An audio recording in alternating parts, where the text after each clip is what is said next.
you suffer from a broken heart because the game is mean to you, consult a doctor. Hello, it's really adorable back here with Ace Attorney, Spirit of Justice. Right, last episode was disastrous. Was that maybe the worst opening episode we've had to a case in the whole series?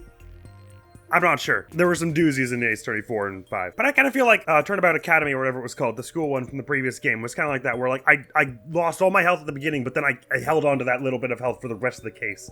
So maybe we could just pull another one of those out. Some notes! It occurs to me that the X that is on the ground, I don't think we have a photograph of it actually, but the X that is on the ground between the two yellow squares where the lifts were meant to be placed, i.e. the one that leads up to the coffin, the tape is kind of like wrinkled and sort of turned up a bit, and it feels like it would be kind of hard to move the cart over it without messing it up.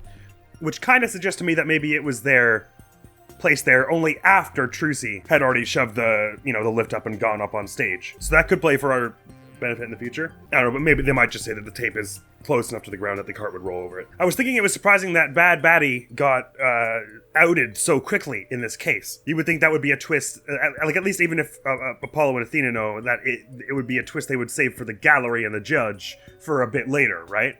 Which makes me think that it's because they've still got another twist in hand, which is the twin solve. Yet more obvious objective evidence that cute Bonnie is real. And while I'm on the topic, forgive me if this sounds crazy, but if we've got a Bonnie on stage, a Bonnie operating Mr. Hat in the background, and a Bonnie watching Trucy shove the cart under stage, that's triplets, isn't it? Secret triplets! And you might be thinking, Admiral, you've gone mad! Can't imagine why you would suggest such a thing. Anyway, you did it, Apollo! Noise levels are at 0%! But Mr. Justice, wouldn't that mean... Yes, Your Honor. Mr. Pham herself was under the stage where the victim was killed. And I hardly need to tell the court what that means. You are one artful liar, Mr. Pham, and once a spectacular suspect.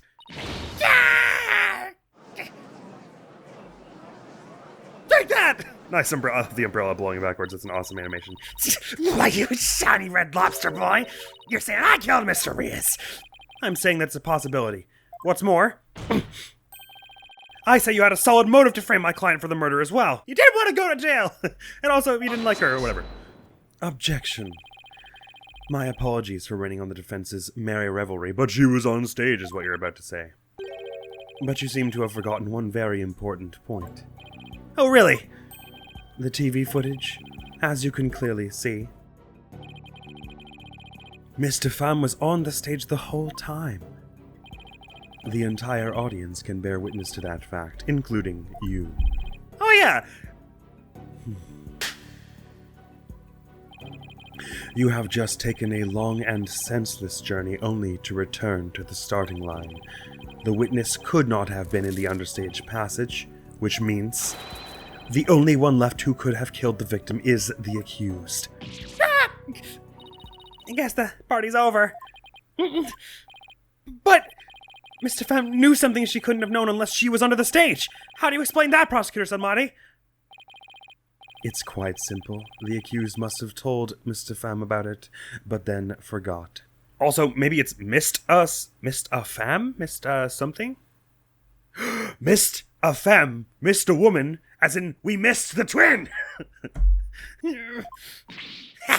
Open those useless eyes of yours and take a good look at the footage. If Mr. Femme really was in the understage passage, it would mean she was on stage and understage at the same time. You mean she was in two places at once? That does seem to be the only explanation that makes any sense. It may be an explanation, but I'm not so sure about the make sense part. And then we'll just have to make it make sense. Here comes the twin solve. Actually, I was expecting it to come up later on, but Your Honor, the witness was both on stage and understage at the same time, and backstage, controlling Mr. Hat. That is the defense's assertion. I've heard some illogical things come out of you before, but this is absurd.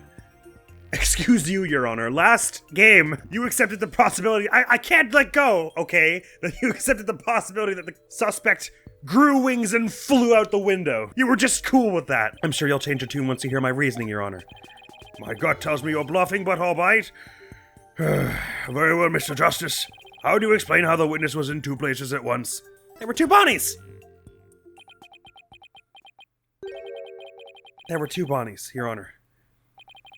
If that were the case, it would all make sense, wouldn't it? There were 2 of them? I suspected you had a few screws loose, but now I see some are missing altogether. Now, wait a minute. You weren't the one who planted the clipboard with its loose screws, were you? Is that why your mind's on loose screws, huh? Is there a toolkit in this courtroom, Your Honor? I suppose 3 screws to the head should righten his putrid brain. That's a threat! Very well, bailiff. Hold it! No, wait! Please listen to my argument. Very well. I suppose it wouldn't hurt to at least give it a listen. As was argued earlier, Miss Pham is shown in the footage the whole time, but at the same time, she was also watching Miss Wright in the understage passage. The only possible explanation is that there are 2 Bonnies. That almost sounds like it makes sense. What do you think, Prosecutor Sadmati? This humble servant of the Holy Mother is of the opinion that we should lose no time in replacing the defense's many lost screws. But Apollo, it goes against reality itself to say that one person is actually 2. But we don't have to be bound by reality. After all, we're talking about magic here. So if the Bonnie Pham in the footage is the real Bonnie, then the Bonnie here on the witness stand, the one who must have been under stage, this Bonnie Pham is our second Bonnie. Yes? Say we call the one in front of us Bonnie number 2. I believe I have just the piece of evidence to prove that a Miss Bonnie number 2 exists. Oh? Then please, submit your evidence, Mr. Justice. What proves the existence of a Bonnie number 2? Good question. My mind goes to the fingerprints, because we've got an unknown set here. I hope they don't want me to get at that I'm supposed to put the sword stand because there's another cane in here. I think that's pretty flimsy. Ooh, this is a tough one where I feel like a few things could make sense. Like maybe we're meant to say that Bonnie messed up Mr. Hat's position and Mr. Hat is operated from off stage, so if there was a Bonnie on stage and Mr. Hat was being operated at the same time, that's a Bonnie number 2. But maybe they want me to say, well, there's a set of fingerprints we don't know of. It could honestly either kind of, well, since they specifically brought up the whole even identical twins don't have the same fingerprints thing, right? No, but that proves the existence of another person, but does not prove the existence of another Bonnie's. This piece of evidence alone does not prove that. It could eventually prove that, but the piece of evidence that proves that alone is that Bonnie was on stage and Mr. Hat was operated at the same time. But I feel like they're not gonna like that. And last episode, the way I was losing health was I was leaping too far ahead in my logicings by saying, well, it was magic. And by saying, well, Trucy couldn't have done the lift. I lost 2 points of health last episode by saying that Trucy couldn't have cranked this thing down herself. One when I said that it couldn't be under stage. Well, really 3. Really, all 3 of them were because of that. Because I lost 2 on the thing of saying it was under stage because I was like, well, it couldn't be under stage because she couldn't have cranked the thing down herself. And I lost another one later by putting this one on the one where she was like, well, she used stage lift too. So all 3 of the points I've lost so far are because I'm jumping the gun, and I don't know which of these is jumping the gun more. What have they actually said? What proves the existence of a Bonnie number 2? It's not fair. It's Trucy's statement, because she never told anyone she moved the stage lifts, so you could only know if you were there at the same time that Bonnie was on stage. And also, Mr. Hat was controlled while Bonnie was on stage, and you can only do that if one of you was off stage and one of you was on stage. It has to be Trucy's statement. Take that! That piece proves the existence of a second Bonnie? Isn't it obvious, Your Honor? Not in the slightest? What a coincidence! I was thinking the same thing! But this should be plenty obvious. Okay, I'll try the fingerprints, but I guess I'm just not connecting with this case at all. So another Bonnie, huh? A Bonnie number 2. He's basically it's the fingerprints then, fine. Either works. Am I wrong? Either works, right? You won't let me get away with further shenanigans. Oh, don't worry.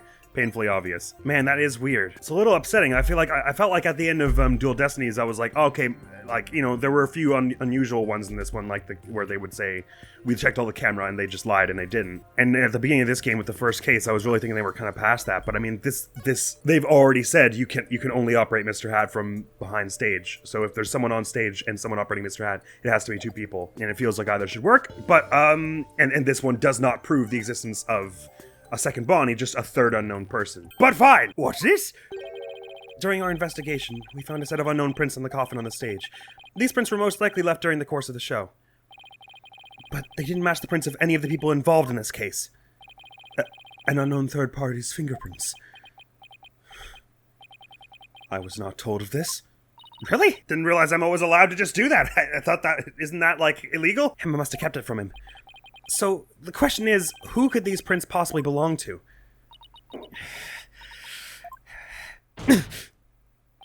Mr. Pham, or should I say Bonnie number 2? These are your fingerprints, aren't they? Satora! Oh no, he's throwing stuff at me! Oh, I thought he was gonna throw it again. It's gonna cut off circulation in my skull. Enough of this foolishness. One person could not possibly be 2. Those fingerprints could have been left not only during the show, but at any time. Objection!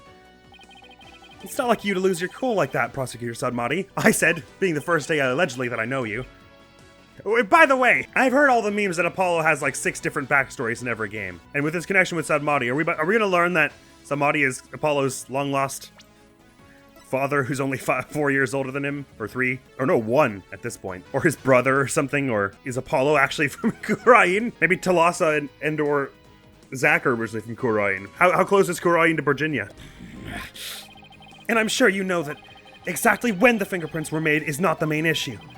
What do you mean by that, Mr. Justice? The issue is, who do these unknown prints belong to? They're certainly not Bonnie DeFam's.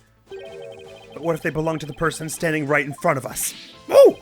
You mean Bonnie number 2 is the second Bonnie? Is that what you're implying? How else? Bonnie number... That's what number 2 means. It's preposterous to suggest that those prints belong to the witness. I say they must belong to some other individual.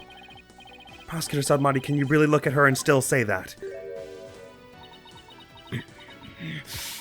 What are you looking at? Take a picture. It'll last longer. How could this be? If we check her prints, I'm sure they'll match the unknown set. Well, Bonnie, the prints that don't belong to the real you belong to you. Don't they, Bonnie number 2? Witness, is what the defense has said true? Fine. I admit it. The fingerprints are mine. Then, does that mean you aren't Bonnie DeFam? What? Ridiculous. I mean, it's not as ridiculous as most of the other stuff that has happened in this courtroom already. You tried to kill me with beads. We conducted a therapy session with a robot that hangs around my coworker's necklace. Are there really 2 Bonnies? I'm still of the opinion there could be 3, personally. It would make a solid writing joke about rabbits or something. No, because there's only 1 Bonnie. That's because I'm Betty. Oh my god, she's actually named Betty. So when I was calling her Batty before, Batty Betty works. Betty DeFam. What? Ladies and gentlemen of the court, it's time for a wondrous magic show. What other bee name could there be for a third animal? Betty Batty and Bonnie Bunny. And the other one's a goat named Billy. Gasp in amazement as this legomorphing illusionist performs her teleportation magic. Watch closely. It's showtime.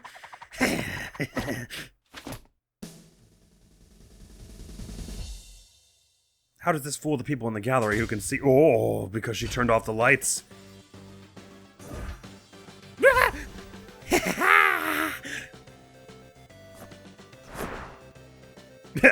Athena seems pleased about it.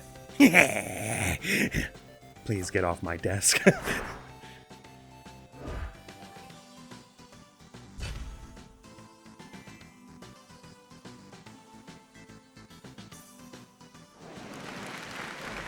Bravo, bravo. Really amazing. Wait, don't tell me this means Cute Bonnie's in on it too. No, that'll be so much worse than I was half right. What an amazing trick. The witness has suddenly split into 2 people. It's not a trick. No gimmick to it either. We're simply twins. What? Twins? So that's how the Oh, I should have gone with my gut because she did say the twin self, but it's dumb. It's dumb. Worst game in the series confirmed. I'm joking. In their defense, logic is hard. It's hard to make logic that makes sense to everyone. Dare I say impossible. If there were any logic that made sense to everyone, the world would be at peace. So that's how the teleportation trick works. Ever since our debut, I've had to hide or pretend I'm Bonnie. All cute and sweet and goody-goody. I can't tell you how stressful it's been, but I don't have to hide anymore. That's right. Our days of sneaking around are finally over. Their cover is blown, but they actually seem pretty happy about it. Please tell me that just Betty was in on the murder, though. Or maybe they're both totally fine and it's just Roger. That doesn't seem right, though. So, Which one of you is the nice Bonnie DeFam we met in the dressing room? Bonnie, you're the one on the right. That would be me. And the sharp-tongued Bonnie we saw with the Ratings Raja under stage was... Hey! Who are you calling sharp-tongued? It's all starting to make sense now. Wow, I can't believe she just admitted to having been understage and totally with Roger Ratings, talking about how much they hate Trucy and how much she deserves death for all that's happened. It's all starting to make sense now. Fingerprint reading results updated in the court record. That actually worries me because that solve I was expecting to come way later, which tells me that we have a bunch more mysteries that are about to blow up in my face that I've never heard of before. So, Mr. Justice, this changes the facts of the case rather dramatically, doesn't it? It certainly does. During the show, it was Bonnie who was on stage the whole time, so Bonnie couldn't have committed the crime. Yes. But Betty, on the other hand, who was understage, did have the opportunity.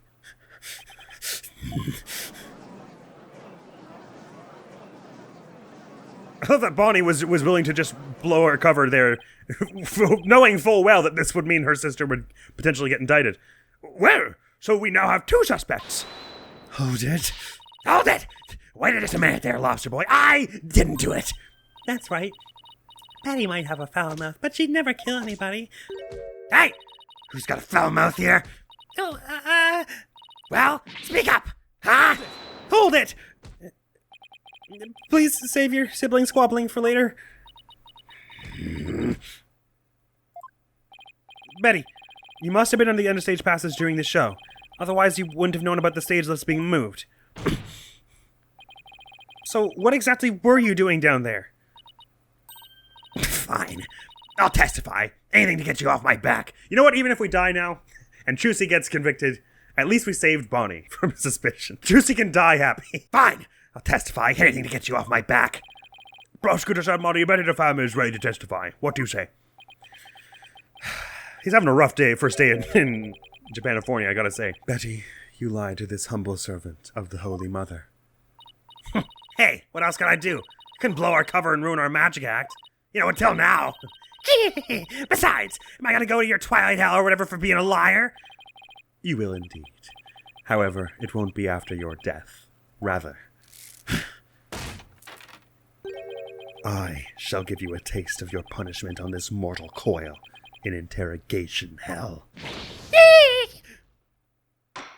Why was Bonnie upset? Don't interrogate Bonnie for that. Now then, Betty DeFam, please explain to this court what exactly you were doing under the stage. Yes, please. Let's get some... Oh, they're both just going to be on the stand for this. Neat. What happened under stage? It still doesn't explain who was operating Mr. Hat, I suppose. It's true. I had business in the interstage passage because of the upcoming trick. it was the fire trick, right? The one Mr. Rios was supposed to do? That's right. It was a very dangerous trick, so I had to make sure we were prepared for it. Yeah, it was in the script, and I really wanted to see it, but I couldn't because of the accident. Shut up! You're gonna give it away! Anyway, I was really busy. Yeah, way too busy to have the chance to kill Mr. Rios. Not busy enough that you filled the fire bucket, though. Well, that was certainly different. How's that for a flawless testimony and alibi? Adorable. I love how this is not a trick at all for the ones, the gallery. Our magic is real. It's not a trick or a gimmick. Oh my, she's floating. Your Honor, you can see she's being held up from below.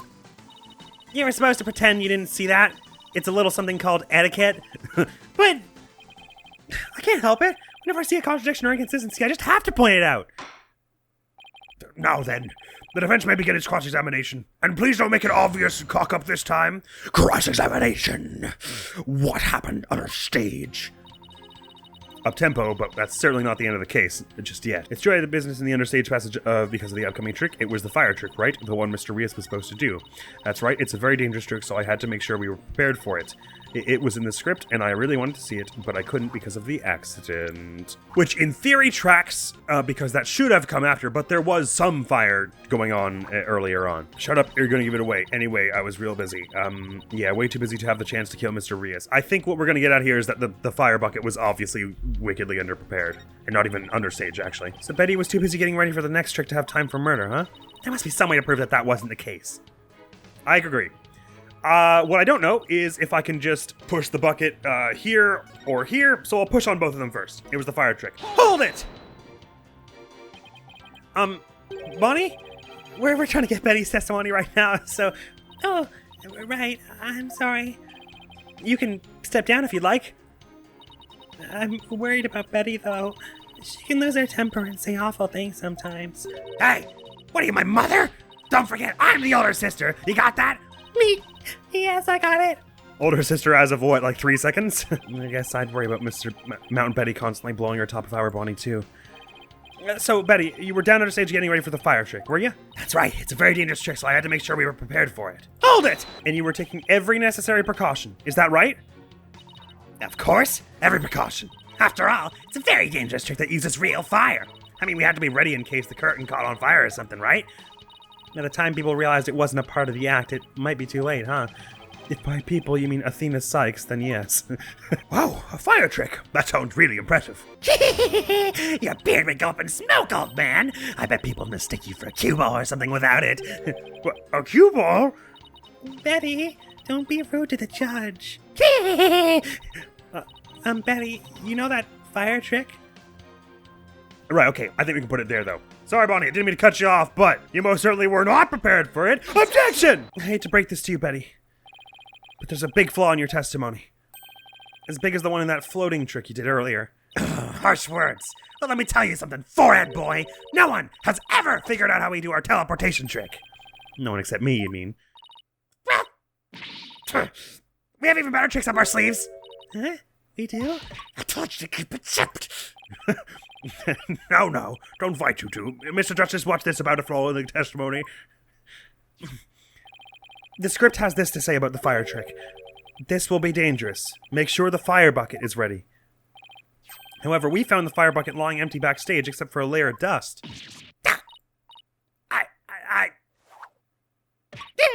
Ouch! You didn't even attempt to get ready for the next trick, did you, Betty?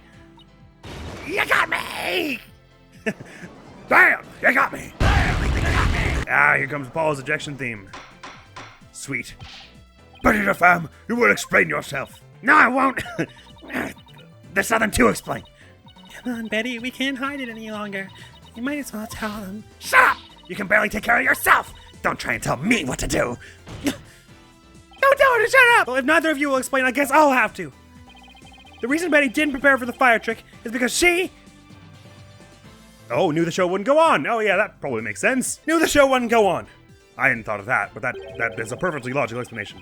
You didn't prepare for the fire trick because you knew, didn't you? You knew that the body would be found and that the show would then be cancelled. Yeah! Wait, why is Bonnie screaming? No, don't tell me she was in on it. Just don't be ridiculous, you insignificant speck of a man. I'm gonna yank those lame bangs of yours off. Is that what you want? Huh? I mean, a little. Objection! Whatever, they can grow back. Now stop stalling and just tell us the truth already. I can't reveal my secrets. I'm a magician. Objection. You have been chasing the shadow of an illusory culprit, Defense. And having chanced upon a convenient target, you have let yourself get carried away. Exactly. Where's your proof, huh? The layer of dust on the... And yet I can see that the witness's taste for false words has also been proven.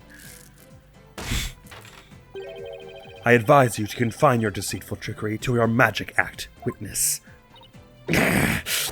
Deceitful trickery! Objection! As your court-appointed therapist, I'd like to add something here, Betty. You finally let yourself be who you really are. But if you continue to hide behind lies, you'll just be imprisoning your heart all over again. But all these questions mean you're trying to put me in prison for real. So I'll be behind bars either way. Does that mean you're admitting your guilt? No, of course not. I can't believe you people. Every one of you thinks I did something I didn't do. You... Lobster boy, cue ball geezer, head case brat, Cerberus monk. Impressive array of insults, really. Cue ball geezer, head case brat. Really? Hold it. No, sorry. Hold it. Hold it! I'll get there eventually. Betty, calm down. Come on now, deep breaths. Deep breaths. Look, I'm not the murderer, I tell you.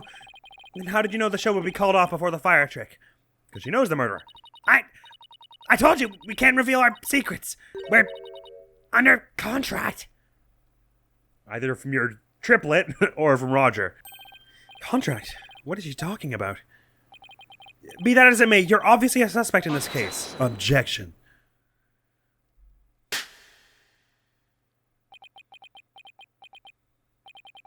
I'm beginning to see the karmic threads that make up the intricate tapestry that is this case.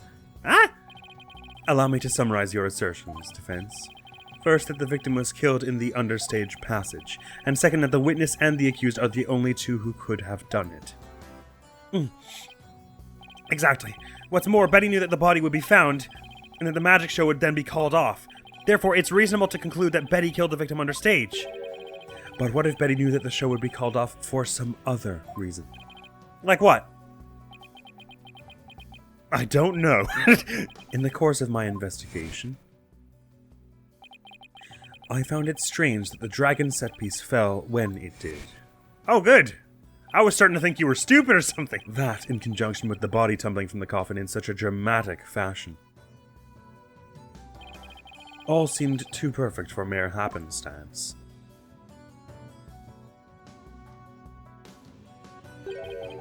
It was as though the entire chain of events had been planned out in advance. Not planned out. After deciding to take this case, I scrupulously studied everything I could about the mass media in this country. I read the newspaper, old news reports, I even browsed tabloid magazines.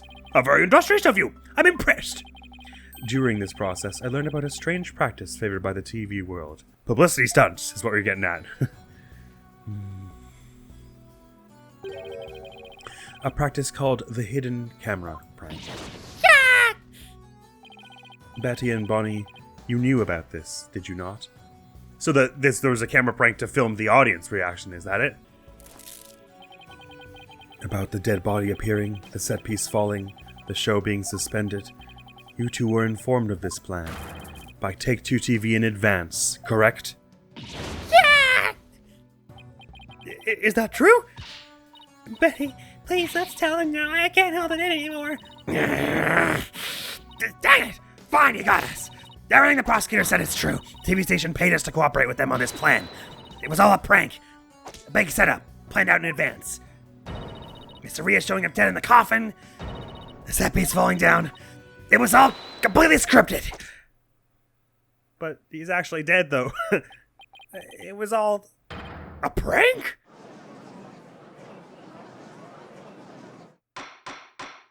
Oh, he set that up so that they wouldn't tell anyone.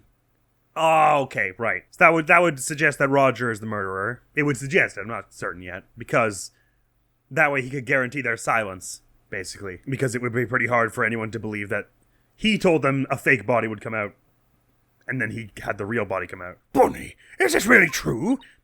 Yes, Mr. Rhys was supposed to pretend to be dead. That's how it was supposed to go. So he was in on it too. That's right. He was supposed to show up dead in the coffin. That explains why Mr. Rhys' assistant would be working with Take-Two, as we saw earlier. Or, one of them, I guess. That's right. He was supposed to show up dead in the coffin, and then the set piece would fall down. Trucy would be shocked and start to panic. That's how the prank script went. What? What the heck kind of prank is that? But we never thought he'd actually wind up dead. Yeah, that was the only thing that was different from the script. Poor Mr. Rhys.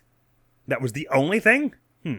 So, Mr. Hat ending up on the wrong side was part of the script then. I wonder. Oh, so okay, right. If he would have told them to put Mr. Hat on the wrong side, that way he can mess with Trucy to keep her under stage longer and do all that other stuff. I'm so completely lost right now. Well, Betty and Bonnie, it certainly sounds like you have some explaining to do. All right. I guess the desperate times call for desperate measures. Just this once we'll share how it was done with you. So listen carefully. You'll never hear this kind of thing anywhere else. She's got a bat nose. That's cool. After our teleportation trick, I went down on the stage. When Mr. Reese's body appeared from the coffin on stage, it was time for Betty to do... Oh, sorry. I was doing the wrong voice that whole time. Nah, God damn it. After our teleportation trick, I went down on a stage. When Mr. Reese's body appeared from the coffin on stage, it was time for Betty to do her job in the understage passage. That's right. I used the remote control for the winch connected to the dragon set piece. I thought that was backstage, not understage.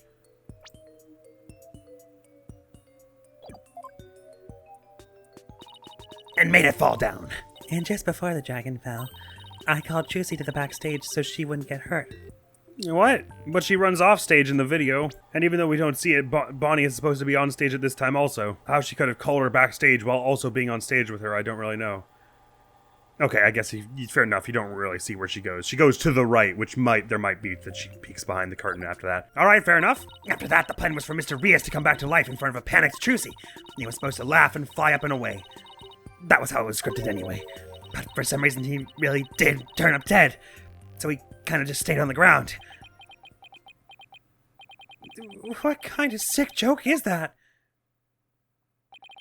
It sounds like a terribly mean-spirited prank to me. The poor defendant was trying to do her magic show. I guess so. I'm sorry, Trucy. Whatever. It was all the ratings Raja's idea anyway. Yeah.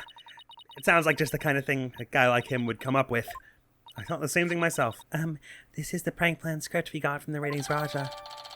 The corpse appearing and the set piece falling were staged by Roger Aitons. Dang it! You made us break our contract! Now we won't get paid! There are so many bigger fish to fry. How about you won't go to prison? Take our wins where we can get them. I know I am. Mr. Reese's body will appear in the supposedly empty coffin, which should cause a big ruckus. After capturing a bit of Trucy's reaction on film, Mr. Reese will come back to life, laughing and flying up into the air, causing another round of surprise. But where does this all leave us? Who killed the victim, and when? Good question indeed. It wasn't cute Bonnie, that's for sure. Don't you dare. Yes, exactly. Those are the key questions. If Mr. Reese was only pretending to be dead in the coffin as a part of a prank, then when he was understage, there would still be life within him. And if that is the case, then Betty, who was also understage, may be excluded from our list of suspects. Ah! Witness, was the victim alive up until he entered the coffin? So what you're saying is that not only was he killed in the coffin, but that was all done with magic. So the two options that I picked first in that multiple choice were, of course, actually the correct ones. Oh my God! This case is a disaster for me. At least the premise is still very fun. Oh, well. Now that we spilled the beans, we might as well show you this video. Greetings, viewers. It is I, the great Mr. Reese. We are currently in the middle of Trucy's escape trick. Having snuck through the understage passage undetected, I am now hiding backstage, preparing to play a little prank on Trucy. I'm about to hide in the coffin, which Trucy will stab with a rubber sword. And when the coffin opens, I will be in it, acting as though I've met my maker. Can you imagine the look on Trucy's face then? I can hardly wait. Unreal. He actually was killed in the coffin. He's about to hide in the coffin? Why do you guys have that video? It would seem the threads of karmic destiny have led us to the truth.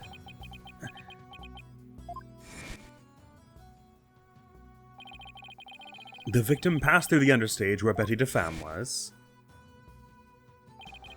and came up into the backstage area. We know this because Mr. Reese appeared to be backstage when he shot the video we saw. You could tell? I sure couldn't. But sure. It appears that way, yes. And defense, you proposed the following, did you not? What if the victim was killed under the stage before being put into the coffin? But then what about this video? This footage was taken just before Mr. Reese entered the coffin. Oh! So does that mean... Yes, it is horrible but true. The tragedy did indeed play out right there on the stage.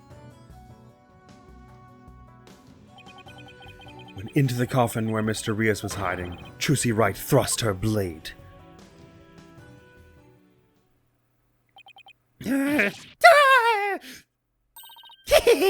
See? Told you so. There's an appropriate time for this sadistic reaction, and it's not now. So are you saying the incident was a tragic accident that happened during a prank? It would be an accident if the accused had no knowledge of the prank beforehand. So let us ask the accused herself. Miss Wright, did you have prior knowledge of the prank? It wouldn't be much of a prank if she knew it was going to happen to her. What? I... Tell him, Trucy. You didn't know anything about it, right? Of course I didn't. I didn't know a single thing about it. Objection. Still think you can play innocent, do you? And why were you all convinced it was manslaughter before if you're now convinced that she knew about it? You leave me little choice but to present this piece of evidence. Bonnie, get the video camera after Mr. Rios comes tumbling out. Trucy, Wright. It looks like some sort of note? That's... I found this note in the dressing room after the incident. Oh, come on. It's got the signature on it. We already know there were forged signatures. Don't be dense. There could have been 2 pieces of carbon paper. You're not that stupid, Nayuta Sanmari. I know it. Well, I guess you don't know about the forging yet. Fair enough. I found this note in the dressing room after the incident. At the time, I did not understand what it meant, but all is clear to me now. What's this? Why was it typed up and then she signed it? That's ridiculous. Let's see. It says, get the video camera after Mr. Rios comes tumbling out.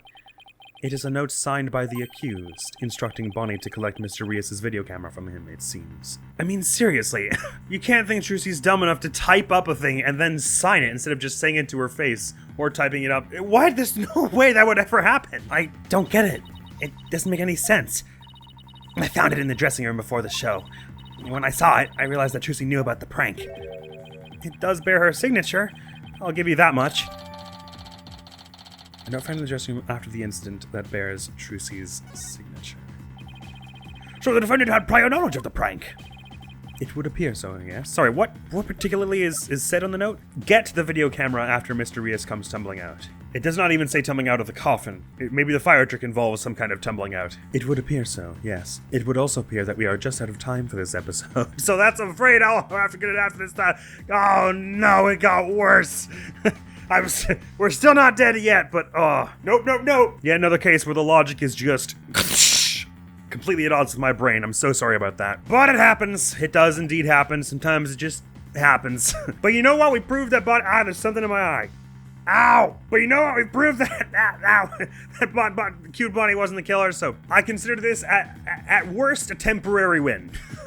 Next time we'll be getting much deeper into this case. There are a lot of twists and new pieces of evidence being revealed even as yet, so it almost makes me think that perhaps this will be a one-day case, and that Ratons will be on the stand before long. I will probably lose immediately when that time comes because I've got 1 health, but you know what? We're still alive, so thank you so much for coming around. The next video on the channel is going to be some more Fireman 3 Houses Are Verdant when Assassins Only Run. Next episode, either I do better or we die. So, hey! Thank you so very much for coming around. Hopefully I'll see you around. Admiral's going to be out of here now. Peace! Hell yeah. No, ma'am. It would probably be better if we could all get up here so we're not getting slowed down by the sand anymore, actually. Try and retreat up here because the monster's about to be gone and then they'll come after us. Ooh, like that one. Makes me so anxious when they just walk like 1 square away from us.